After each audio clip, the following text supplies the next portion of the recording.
and he rescued them from their distress. Sometimes it is difficult to listen to programs designed for working professionals. There was a recent discussion on the radio involving some sort of workplace productivity specialist, where she was extolling the virtues of not allowing perfect to be the enemy of good. Far better, said she, to ration out one's daylight hours ruthlessly, and should a particular task threaten your weekend, simply leave it done as good enough. Shivers ran down my spine. Working in restaurant kitchens as I have, there is a clear list of tasks to complete. If someone in my position were to simply leave tasks unfinished, I would have committed the unforgivable crime of leaving customers hungry.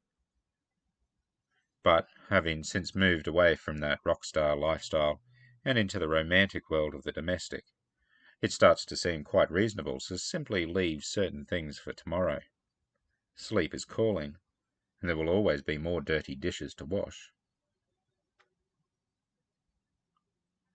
Compare our attitude to God's.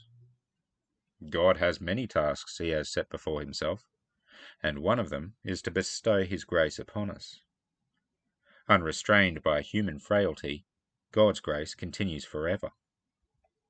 Not only is the timing of God's grace an infinite blessing, so too are the circumstances. Note the first three dire situations from which people are rescued in today's section of our psalm. Wandering the wastes, life ebbing away. God takes us, and grace upon grace, rescues us by the direct path, the fastest way home. Bound in chains in the death-dark gloom of our own stubbornness, God shatters those chains and leads us out of the darkness into his glorious light.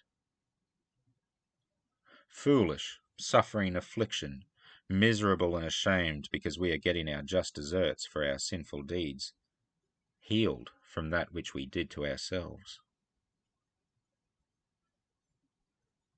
No matter how much we might not deserve God's blessing, God's grace is there, infinite and eternal, for all who would call on his name. In our trouble we must cry to the Lord, for there is no one else like him. He never shuts up shop, he never leaves things for later. God loves to bless, for he is good, for his grace continues forever.